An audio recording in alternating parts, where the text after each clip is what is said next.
বর্ষণ ও পাহাড়ি ঢলে চট্টগ্রামের সাতকানিয়ায় বন্যা পরিস্থিতির অবনতি হচ্ছে। সাঙ্গু ও ডলু নদীর পানি বেড়ে অন্তত 17টি ইউনিয়ন ও পৌরসভার নিম্নাঞ্চল প্লাবিত হয়েছে। বন্যার পানি প্রবেশ করেছে সাতকানিয়া আদালত ও উপজেলা পরিষদ চত্বরে।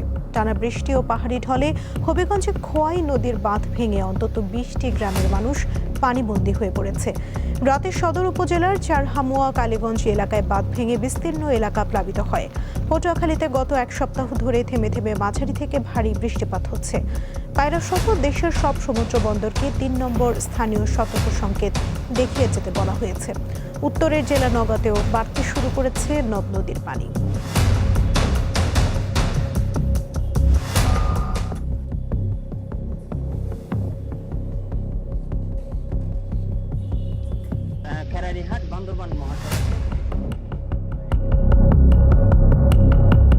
দর্শক, এই বিষয়ে জানাতে হবিগঞ্জ এবং রাঙ্গামাটি থেকে যুক্ত হচ্ছেন আমাদের সহকর্মীরা। আমরা প্রথমে যেতে চাই হবিগঞ্জে আমাদের সহকর্মী আকলাস আহমেদ প্রিয়র কাছে। আকলাস, বাঁধ ভেঙে যাওয়ার কারণ কি, আর যেসব গ্রাম প্লাবিত হয়েছে সেখানকার মানুষের সহায়তার জন্য প্রশাসন কি ধরনের উদ্যোগ নিয়েছে জানাবেন।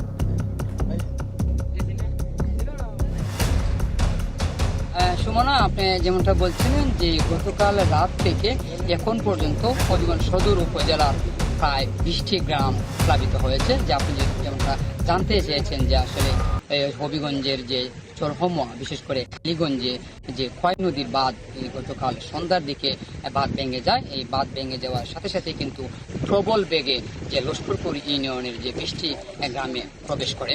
স্থানীয়রা যেমনটা জানিয়েছেন, বাঁধ থেকে যে অবৈধভাবে বালু উত্তোলনের কারণে কিন্তু যে গর্ত সৃষ্টি হয় এবং সেই গর্তের কারণে কিন্তু বাঁধ ভেঙে যায়।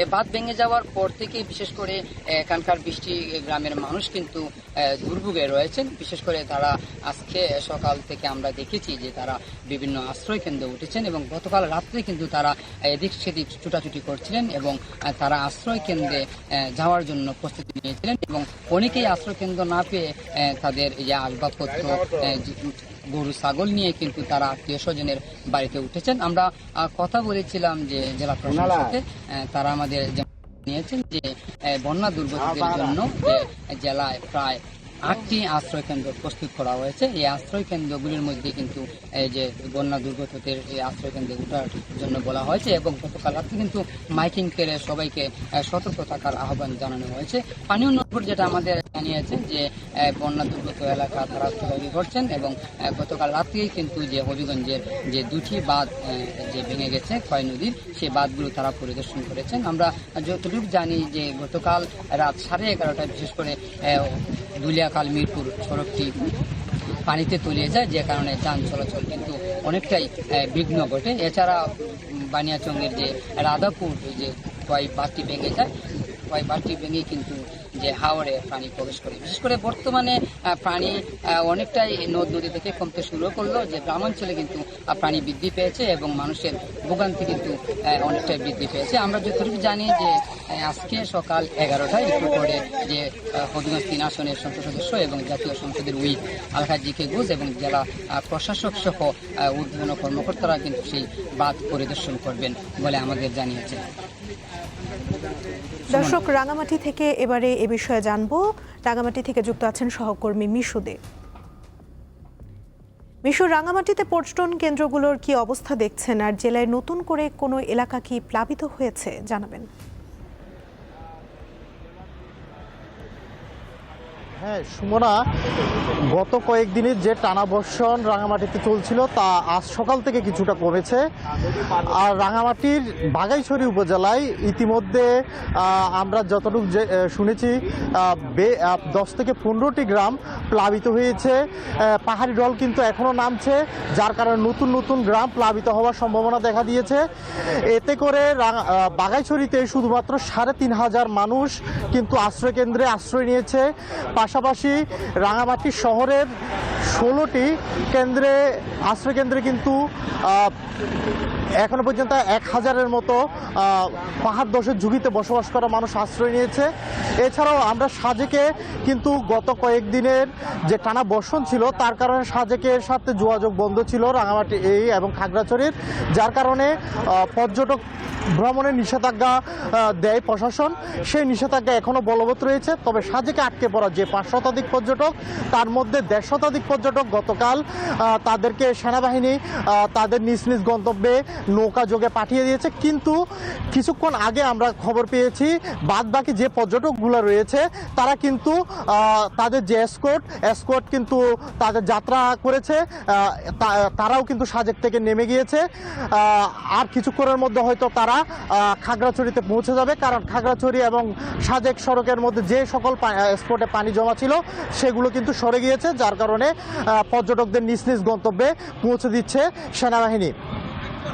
এছাড়াও রাঙামাটিতে গত কয়েকদিনের যে বর্ষণ, তার কারণে কিন্তু রাঙামাটির প্রায় 104টি স্পটে ভাঙন দেখা দিয়েছে। রাঙামাটির বিভিন্ন সড়কে কিন্তু পাহাড় ভেঙে পড়ে, যার কারণে কিন্তু সড়ক যোগাযোগে বিঘ্ন ঘটলেও সড়ক বিভাগ সে মাটিগুলো দ্রুত সময়ের মধ্যে অপসারণ করছে। এছাড়াও রাঙামাটিতে গত 24 ঘন্টায় 92 মিলিমিটার বৃষ্টিপাত রেকর্ড করেছে আবহাওয়া অধিদপ্তর।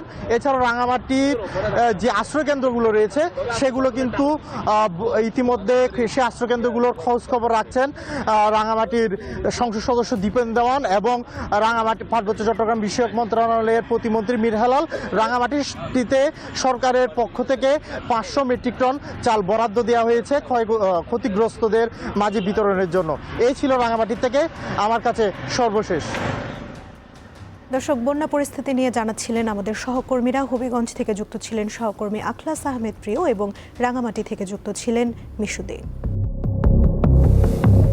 জুলাই গণঅভ্যুত্থান স্মৃতি জাদুঘর উদ্বোধনের সব প্রস্তুতি প্রায় শেষ। সংগ্রহ করা হয়েছে মরদেহ বহনকারী রিকশা থেকে শুরু করে নিহতদের জামাকাপড় সহ ব্যবহার্য জিনিসপত্র। তৈরি করা হয়েছে শত শত প্রতীকী কবর। তবে এখনও উদ্বোধনের দিনক্ষণ চূড়ান্ত হয়নি। দ্রুত এই জাদুঘর খুলে দেওয়ার দাবি সাধারণ মানুষের। এক সময়ের ক্ষমতার কেন্দ্রবিন্দু এই গণভবন এখন জুলাই গণঅভ্যুত্থান স্মৃতি জাদুঘর নামে পরিচিত। আন্দোলন সংগ্রামের 2টি বছর অতিবাহিত হয়ে গেলেও এখনও নানা কারণে উদ্বোধন করা সম্ভব হয়নি এই স্মৃতি জাদুঘরটি। সাধারণ মানুষ বলছেন, সকল জল্পনা কল্পনার অবসান ঘটিয়ে অচিরেই যেন সকলের জন্য উন্মুক্ত করে দেয়া হয় এই স্মৃতি বিজড়িত জাদুঘরটি। পটুয়াখালীর বাউফলের বাসিন্দা রনি আহাদ 2 বছরের মেয়ে ও স্ত্রীকে নিয়ে রাজধানীতে এসেছেন চিকিৎসা করাতে। ইচ্ছে ছিল জুলাই গণঅভ্যুত্থান স্মৃতি জাদুঘর ঘুরে দেখার, তবে এসে দেখলেন এখনো চালু হয়নি। জাদুঘরটা দেখার জন্য আসছি। 2 বছর হয়ে গেল জুলাই জাদুঘরটা উদ্বোধন হলে আমরা ভিতরে যাই দেখতে পারতাম। আমাদের ছেলে মেয়ে জানতো যে জুলাই কী ছিল, জুলাই কত ভাইয়ের রক্ত দিছে, আত্মত্যাগের বিনিময়ে জুলাই। এটা অতি তাড়াতাড়ি আমরা চাই যে এটা উদ্বোধন হোক, আমাদের প্রজন্ম যেন জানতে পারে যে জুলাই কী ছিল। শুধু রনি আহাদ নয়, জাদুঘরটি সপরিবারে দেখতে এসেছেন সৌদি প্রবাসী জহিরুল ইসলাম। তবে ভেতরে ঢুকতে না পারায় আক্ষেপের সুর তার কণ্ঠেও। আমরা তো প্রবাসী ছিলাম, আমরা এই আন্দোলনের সাথে প্রবাসেও জড়িত ছিলাম। জুলাই জাদুঘর চালু হতো, তাহলে আমরা ফ্যামিলি নিয়ে আসছি, এখন দেখতে পারতে পারি, আবার যেন পরবর্তীতে আইসা দেখতে পারি। জাদুঘরটি শুধু স্মৃতিচারণের স্থান নয়, বরং জুলাই আন্দোলনের ইতিহাস, ত্যাগ ও সংগ্রাম নতুন প্রজন্মের কাছে তুলে ধরার একটি গুরুত্বপূর্ণ কেন্দ্র হিসেবে কাজ করবে বলে মনে করছে এই প্রজন্মের অনেকে। ছাত্র সমাজ তো অনেক কষ্ট আন্দোলন করে তো বাংলাদেশ স্বাধীন করেছে 2024 সালে। সরকারের কাছে এটাই চাচ্ছি যে সরকার যেন তাড়াতাড়ি জাদুঘরটাকে উন্মুক্ত করে দেয়। কয়েকবার আসছি, ঘুরে গেছি, কিন্তু ভিতরে ঢুকতে পারি নাই। ভাবছি এই মাসে তো জুলাই আন্দোলন হয়েছে, এই মাসে এটা উদ্বোধন করার কথা। এই মাসে উদ্বোধন না হলে আর কবে হইবে? এই জাদুঘর 5 আগস্টের মধ্যে উদ্বোধন করা না হলে জনগণই নিজেরাই খুলে প্রবেশ করবে বলে হুঁশিয়ারি দিয়েছেন জাতীয় নাগরিক পার্টির আহ্বায়ক ও জুলাই গণঅভ্যুত্থানের অন্যতম সমন্বয়ক নাহিদ ইসলাম। নূর আলম, দীপ্ত সংবাদ, ঢাকা। পরিবেশ রক্ষা ও জলবায়ু পরিবর্তনের প্রভাব মোকাবেলায় বৃক্ষরোপণের গুরুত্ব তুলে ধরতে রাজধানীতে শুরু হয়েছে পরিবেশ ও জাতীয় বৃক্ষ মেলা। এবারের প্রতিপাদ্য বৃক্ষরোপণে সাজাই দেশ, সবার আগে বাংলাদেশ। মেলায় বিভিন্ন প্রজাতির ফলজ, বনজ, ঔষধি ও শোভাবর্ধনকারী গাছ পাওয়া যাচ্ছে। বৃহস্পতিবার রাজধানীর চীনমৈত্রী সম্মেলন কেন্দ্রে জাতীয় বৃক্ষরোপণ অভিযান ও বৃক্ষ মেলা 2026 এবং বিশ্ব পরিবেশ দিবস ও পরিবেশ মেলার উদ্বোধন করেন প্রধানমন্ত্রী তারেক রহমান। পরে একটি জলপাই, জারুল ও নিম গাছের চারা রোপণ করেন প্রধানমন্ত্রী। এছাড়া মেলার বিভিন্ন স্টল ঘুরে দেখেন তিনি। প্রধানমন্ত্রী চলে যাওয়ার পর উন্মুক্ত করে দেওয়া হয় মেলা প্রাঙ্গণ। এ সময় মেলায় ভিড় করেন নানা বয়সী মানুষ। দেখার জন্য আসছি, যদি পছন্দ হয় নিব, নয়তো আবার পরে আবার ঘুরে দেখবো। মেলাটাও কাছে আছে, দেখে যায় একবারে, বারবার তো আসা হয় না। আর তাছাড়া মেলাতে তো বিভিন্ন ধরনের গাছ পাওয়া যায়। মানুষকে সচেতন এবং গাছের প্রতি আগ্রহী করে তুলতে এ ধরনের আয়োজন গুরুত্বপূর্ণ বলে জানান মেলায় আগতরা। আর নার্সারি মালিকরা বলছেন, এখন পর্যন্ত মেলায় সব ধরনের গাছের চাহিদা বেশ ভালো। সারা বছরই ওয়েট করি মেলাটা কখন স্টার্ট হবে। যেমন ধরেন 1 তারিখ থেকে হওয়ার কথা ছিল, আমি এসে ঘুরে গেছি যে না 9 তারিখ থেকে হবে। আর আজকে এসেও 2 ঘন্টা অপেক্ষা করেছি, দেখতেও ভালো লাগে। রেয়ার কিছু ফলের গাছ কেনার ইচ্ছে আছে এবং ওগুলো ছাদে লাগানোর। আর আমার একটা জায়গা আছে মুন্সিগঞ্জ, ওখানেও কিছু গাছ লাগানোর ইচ্ছে আছে। শুধু বিক্রি নয়, মেলার মাধ্যমে গাছ রোপণের গুরুত্ব জানতে পারবে সাধারণ মানুষ, এমনটি আশা আয়োজকদের। এবারের মেলায় আমাদের সর্বমোট 120টি স্টল আছে এবং এর মধ্যে হচ্ছে আপনার নার্সারি স্টল আছে, নন নার্সারি স্টল, যাদেরকে আমরা বলি যে নার্সারির উপকরণ বা গাছের যে উপকরণ সামগ্রী থাকে সেই রকম কিছু স্টল আছে। আমাদের টার্গেট হচ্ছে মানে নতুন ইয়াং জেনারেশন থেকে শুরু করে যুব থেকে বৃদ্ধ পর্যন্ত সবাইকে এই গাছের দিকে অ্যাট্রাকশন করা যায়। তারা যখন দেখবে যে এত সুন্দর গাছ, আমি যদি যত্ন করি তাহলে এই গাছটি হবে। প্রতি বছরের মতো এবারও মাসব্যাপী চলবে এই বৃক্ষ মেলা। সঞ্জিদা প্লাবনী, দীপ্ত সংবাদ, ঢাকা। ভারী বর্ষণ ও পাহাড়ি ঢলে চট্টগ্রামের সাতকানিয়ায় বন্যা পরিস্থিতির অবনতি হচ্ছে। সাঙ্গু ও ডলু নদীর পানি বেড়েও অন্তত 17টি ইউনিয়ন ও পৌরসভার নিম্নাঞ্চল প্লাবিত হয়েছে। বন্যার পানি প্রবেশ করেছে সাতকানিয়া আদালত ও উপজেলা পরিষদ চত্বরে। টানা বৃষ্টি ও পাহাড়ি ঢলে হবিগঞ্জে খোয়াই নদীর বাঁধ ভেঙে অন্তত 20টি গ্রামের মানুষ পানিবন্দী হয়ে পড়েছে। রাতে সদর উপজেলার চরহামুয়া কালীগঞ্জ এলাকায় বাঁধ ভেঙে বিস্তীর্ণ এলাকা প্লাবিত হয়। পটুয়াখালীতে গত 1 সপ্তাহ ধরে থেমে থেমে মাঝারি থেকে ভারী বৃষ্টিপাত হচ্ছে। পায়রা সহ দেশের সব সমুদ্র বন্দরকে 3 নম্বর স্থানীয় সতর্ক সংকেত দেখিয়ে যেতে বলা হয়েছে। উত্তরের জেলা নওগাঁতেও বাড়তে শুরু করেছে নদ নদীর পানি।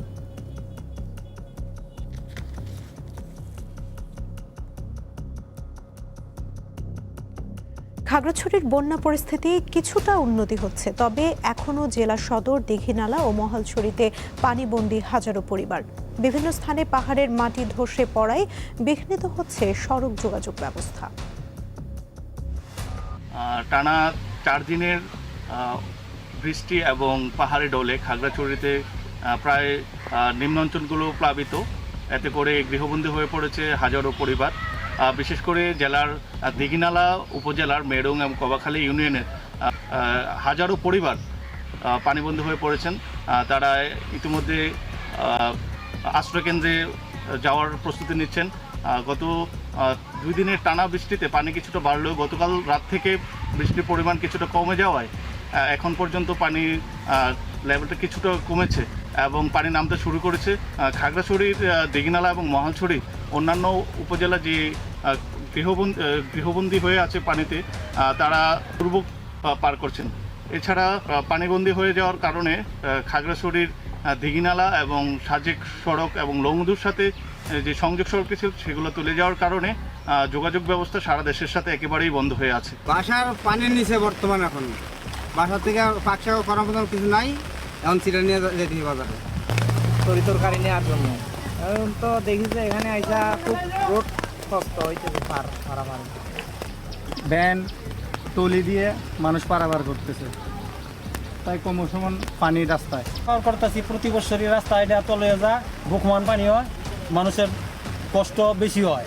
পানিতে নিমজ্জিত হওয়ায় দীঘিনালা যে 33 কেবি বিদ্যুৎ উপকেন্দ্র রয়েছে সেটি সম্পূর্ণ বিদ্যুৎ সংযোগের বাইরে রয়েছে। এছাড়া মহালছড়ির যে রাঙামাটির সাথে সংযোগ সড়কটি রয়েছে তার একাংশ ধসে পড়েছে। এছাড়া আপনার পানছড়ি এবং লক্ষ্মীছড়ি বিভিন্ন জায়গায় ছোট ছোট পাহাড় ধস হলেও প্রাণহানির তেমন কোনো ঘটনা ঘটেনি। সাকিব মামুন, দীপ্ত সংবাদ, খাগড়াছড়ি। চলতি জুলাই মাস জুড়ে নিয়মিত বৃষ্টির পূর্বাভাস দিয়েছে আবহাওয়া অধিদপ্তর, তবে চলমান বৃষ্টিপাত 2 দিন পর থেকে কিছুটা কমতে পারে বলে জানানো হয়েছে। আমরা যে 3 নম্বর স্থানীয় সতর্ক সংকেত যেটা ছিল ওটা এখনো চলমান রয়েছে, কারণ হচ্ছে সাগরে মাঝে মাঝে দমকা ঝড়ো হয়, তারপরে হচ্ছে আপনার বিশেষ করে ওইসব জায়গায় বড় ধরনের ঢেউ হতে পারে, যেহেতু প্রেশার গ্রেডিয়েন্ট আছে।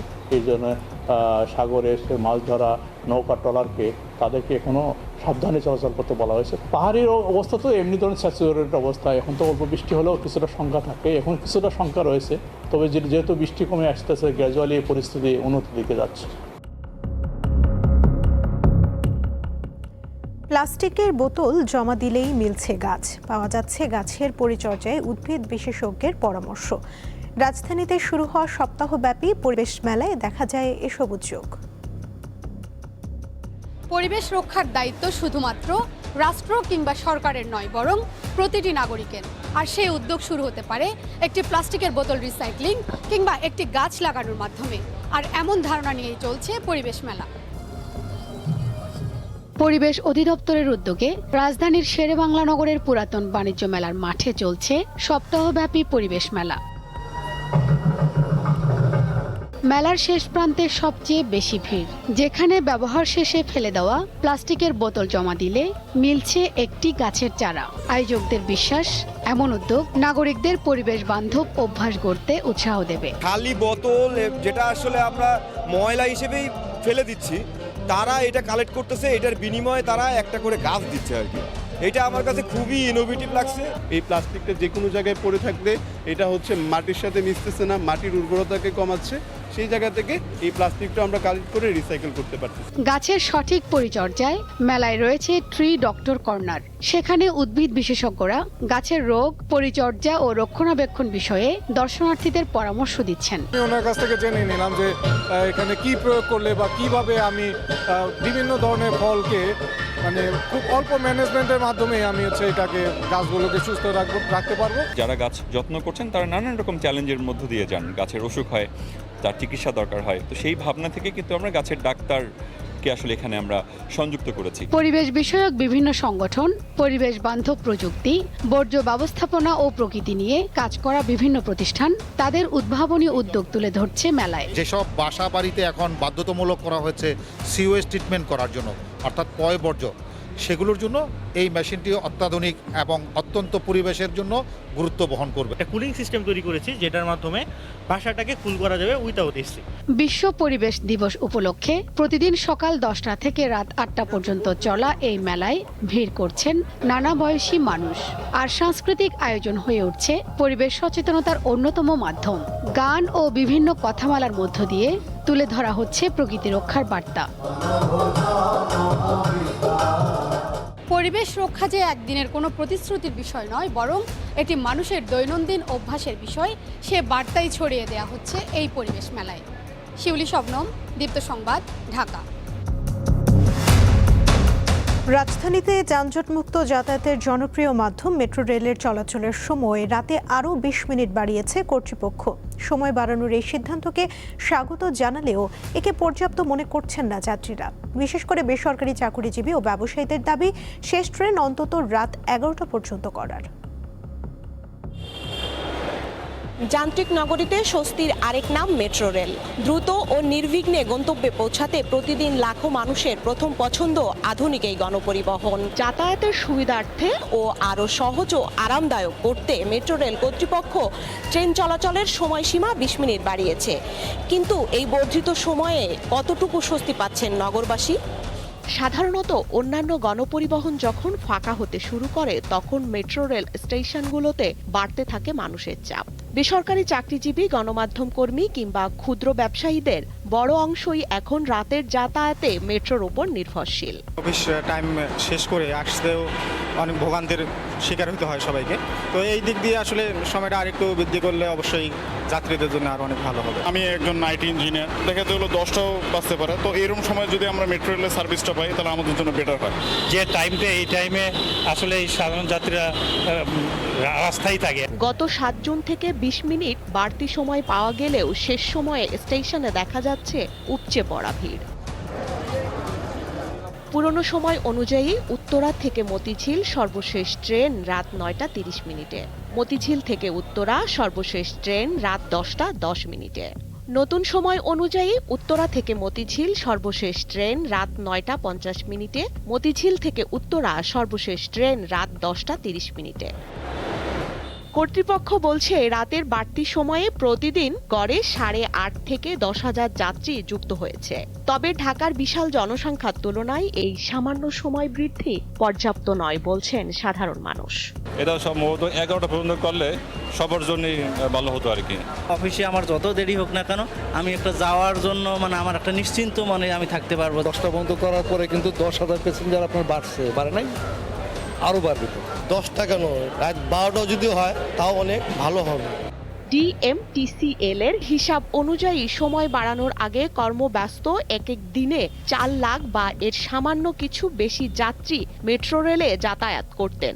গত রোববার 28 জুন যাত্রী সংখ্যা সাম্প্রতিক সময়ের মধ্যে সর্বোচ্চ 4,29,000-এ ছাড়িয়ে যায়। তবে কারিগরি ও নিয়মিত রক্ষণাবেক্ষণ কাজের জন্য এখনই মধ্যরাত পর্যন্ত ট্রেন চালানো সম্ভব হচ্ছে না। রাতের ঢাকার বাস বা সিএনজির ভোগান্তি এড়াতে এখন একমাত্র ভরসা মেট্রো রেল, আর তাই স্বার্থে মেট্রো রেলের বর্ধিত সময়সীমা আরও বাড়ানোর দাবি সাধারণ যাত্রীদের। স্বস্তিকা সিংহ, দীপ্ত সংবাদ, ঢাকা। টানা ভারী বৃষ্টিতে সাভারের ঢাকা-আরিচা ও নবীনগর চন্দ্রা মহাসড়কের বিভিন্ন নিচু অংশে জলাবদ্ধতা ও বড় বড় গর্তের সৃষ্টি হয়েছে। পানি নিষ্কাশনের অপর্যাপ্ত ব্যবস্থা এবং দীর্ঘদিনের খানাখন্দে সড়কগুলোর বেহাল অবস্থায় ধীর গতিতে চলছে যানবাহন।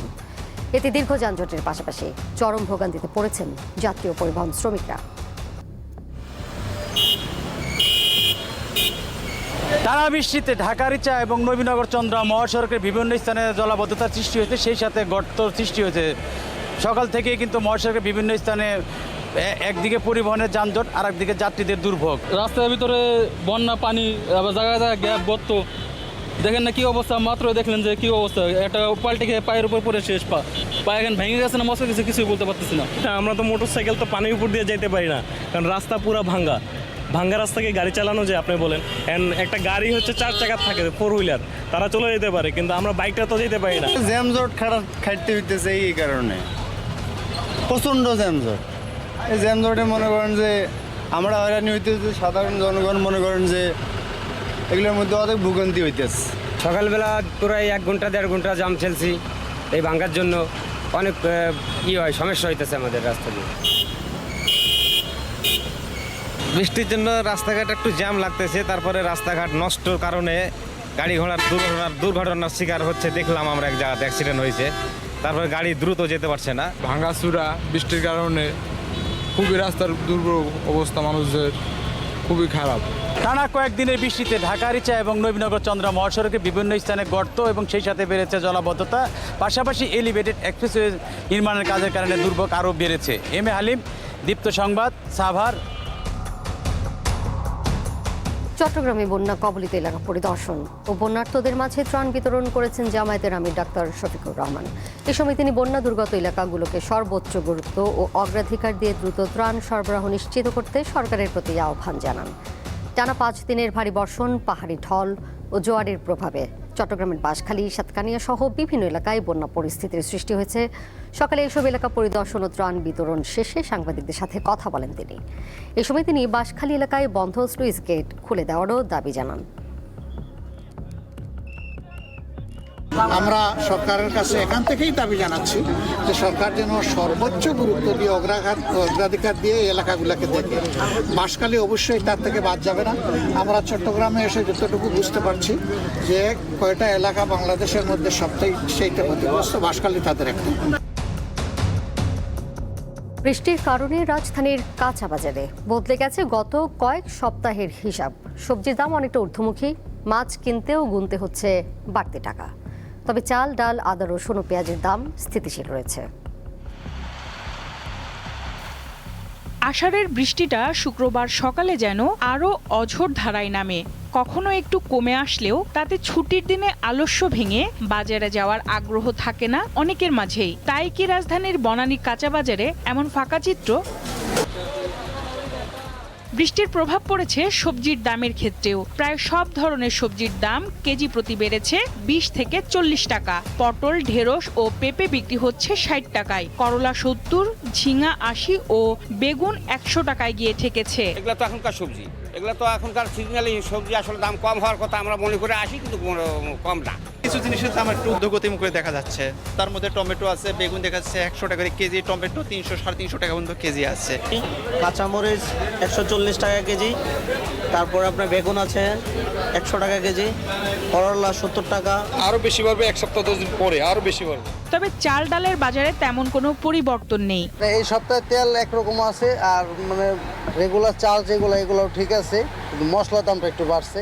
আদা, রসুন ও পেঁয়াজের দামও স্থিতিশীল রয়েছে। পেঁয়াজ আপনার 40 টাকা কেজি, আদা 140-50, কোয়ালিটির উপর একটু 10 টাকা 20 টাকা একটু এদিকে দিক পায়। বৈরী আবহাওয়ায় পরিবহনের সমস্যা ও সরবরাহ কমে যাওয়ার কারণ দেখিয়ে মাছের দাম বাড়ার কথা জানান বিক্রেতারা। বাজার ঘুরে দেখা যায় বিভিন্ন প্রজাতির মাছের দাম কেজিতে বেড়েছে 80 থেকে 100 টাকা। রুইটা আমি এর আগে ধরেন আপনি 280 টাকা বা 300 টাকা, আজ 400 টাকা চাই, তাহলে আপনি বোঝেন কেমন বেশি, একটু মানে অনেক বেশি, প্রতিটা জিনিসের দাম একটু বেশি। গত সপ্তাহে আমি 480-500 টাকার মধ্যে কিনেছি, কিন্তু এই সপ্তাহে আর কি 550-600 টাকা হয়ে গিয়েছে। প্রচুর দাম দিতেছে বৃষ্টির জন্য, বৃষ্টির কারণে মাছ আমদানি কম আর দাম বেশি মাছের। 50 থেকে 100 টাকা, যেগুলো মাছের দাম বেশি। এছাড়া গরু 800 ও খাসির মাংস 1100 টাকায় বিক্রি হচ্ছে। সঞ্জিতা প্লাবনী, দীপ্ত সংবাদ, ঢাকা। সাজেকে আটকে পড়া মোট 421 জন পর্যটককে সেনাবাহিনী ও পুলিশের নিরাপত্তা স্কটের মাধ্যমে বাঘাইহাট হয়ে খাগড়াছড়িতে নিয়ে যাওয়া হয়েছে। শুক্রবার সকালে পর্যটকদের বহনকারী ছোট বড় মোট 101টি যানবাহন সাজেক থেকে খাগড়াছড়ির উদ্দেশ্যে যাত্রা করে। সেনাবাহিনীর খাগড়াছড়ি রিজিয়নের সার্বিক তত্ত্বাবধান নিরাপত্তা ব্যবস্থাপনার আওতায় পর্যটকদের নিরাপদে গন্তব্যে পৌঁছে দিতে প্রয়োজনীয় ব্যবস্থা গ্রহণ করা হয়। সংশ্লিষ্ট সূত্রে জানা গেছে, পর্যটকদের নিরাপদে সরিয়ে নেওয়ার পর বর্তমানে সাজেক পর্যটন এলাকায় আর কোনো পর্যটক অবস্থান করছেন না। টানা বৃষ্টির কারণে সড়কে পানি উঠে যাওয়ায় সাজেকে আটকে পড়েন তারা।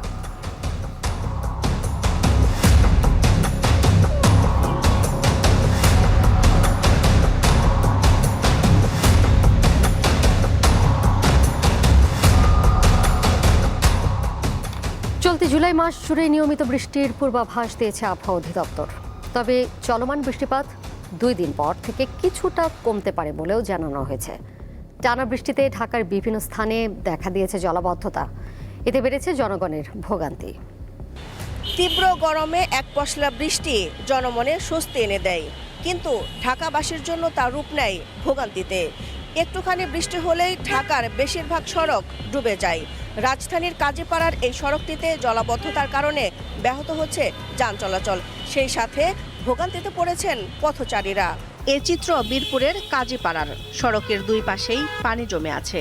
ছুটির দিন হলেও যারা জরুরি প্রয়োজনে ঘর থেকে বের হয়েছেন তাদের ভোগান্তির যেন শেষ নেই। সকালবেলা থেকে বেরোনোর কোনো উপায় নাই। এদিকে যদি খেয়াল করেন, এখন তো পানি আরও কিছুটা কমছে, রাস্তার এই পর্যন্ত ফুল লঞ্চে পানি উঠে যায়। এটা আসলে আমার মনে হয় যে স্থানীয় সরকার এই ব্যাপারটা আরও গুরুত্ব সহকারে দেখা উচিত। আমরা পানির জন্য চলাচল করতে পারি না, নোংরা পানি পার হয়ে আমরা এই যে নামাজে যাইতে হচ্ছে। একই চিত্র নিউ মার্কেট সহ আরও কয়েকটি এলাকার। জলাবদ্ধতার কারণে বাধ্য হয়ে দোকানপাট বন্ধ রাখতে হচ্ছে ব্যবসায়ীদের।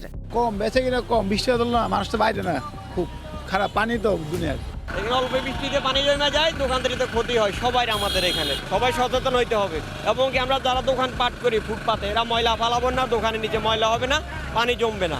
আবহাওয়া অধিদপ্তর জানিয়েছে আরও 2-1 দিন বৃষ্টিপাত অব্যাহত থাকতে পারে। পাহাড়ি এলাকায় সতর্কতা এখনও জারি আছে।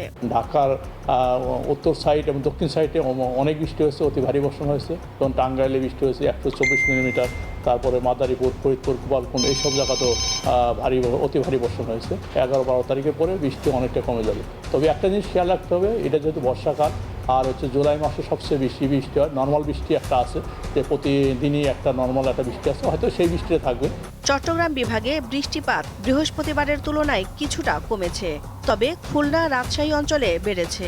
সেই সঙ্গে দেশের সব সমুদ্র বন্দরে 3 নম্বর সতর্কতা সংকেত বহাল রয়েছে।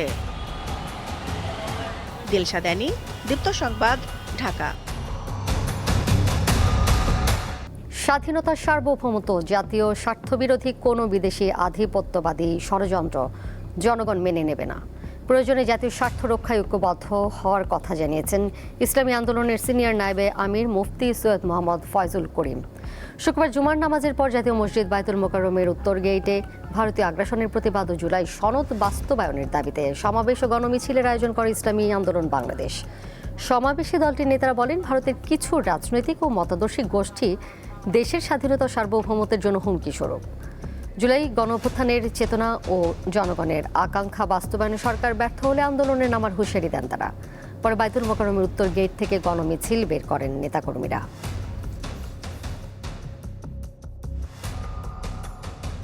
দখল করবে, আমাদের দেশে কর্তৃত্ব করবে, বাংলাদেশে মুসলমানের জন্য মোট এজেন্ডা থাকবে, এই স্বপ্ন পূরণ করতে দেওয়া হবে ইনশাআল্লাহ। এই সরকার আবার আওয়ামী লীগ হয়ে যাক, এটা আমরা চাই না, কিন্তু আমরা কি দেখতে পাচ্ছি, এই জবাবদিহিতার আওতায় তারা আসতে চায় না। জুলাই সনদে জবাবদিহিতার যে জায়গাগুলো ছিল, এগুলোকে তারা পাশ কাটাতে চাচ্ছে।